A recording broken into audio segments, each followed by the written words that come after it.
Andrew Sinclair from Longreach Alternatives. Welcome to the Alternatives Symposium. Thanks, Drew. Good to be here.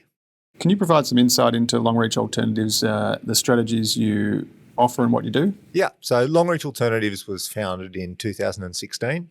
It's basically a alternative specialist manager that provides marketing and infrastructure support for specialist alternatives fund managers. My business within Longreach Alternatives is Longreach Energy. So I run the investment operations of Longreach Energy. And what's the focus and opportunity set within Longreach Energy?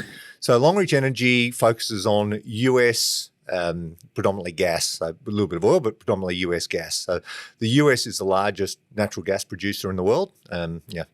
Sort of 50% larger than the next in line. And the US has structurally a unique setup where individuals can own the underlying resource. So in Australia, that's all owned by the government. In the US, it's owned by individuals. So that is our market. And how important is natural gas to this clean energy or renewable energy transition? Look, I think anyone who's looked at the papers and seen what's happening in Europe today can sort of easily understand that fossil fuels are really efficient, and natural gas in particular is really hard to replace. The world is in a position where it needs vastly more amounts of energy, and the limitations of certainly wind and solar mean that the demand for natural gas is only going to increase. And what are the key sources of return from the Longreach Energy strategy?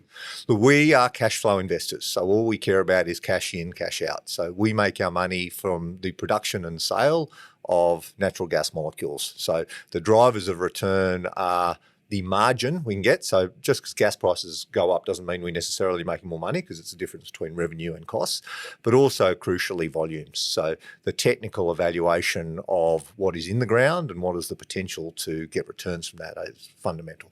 And what are some of the diversification and correlation benefits of a dedicated energy exposure? So, I think within energy, you've got to look at natural gas. So US natural gas, traditionally, the price has been determined by weather, right? So if it's cold in winter, people are burning more gas for warmth. If it's hot in summer, people are using more electricity and need the gas to generate that electricity. So that has functionally zero correlation with any other really asset class. So where do you see this fitting into traditional portfolios? Look, it is clearly within your alternatives bucket, and we sort of think about it within the alternatives income allocation. And what does that expected or historical income look like from this? Look, we try and sort of under promise and over perform, but sort of 8% yield with ultimately 20+% total return. Andrew Sinclair, thank you. Cheers. Thanks, Drew.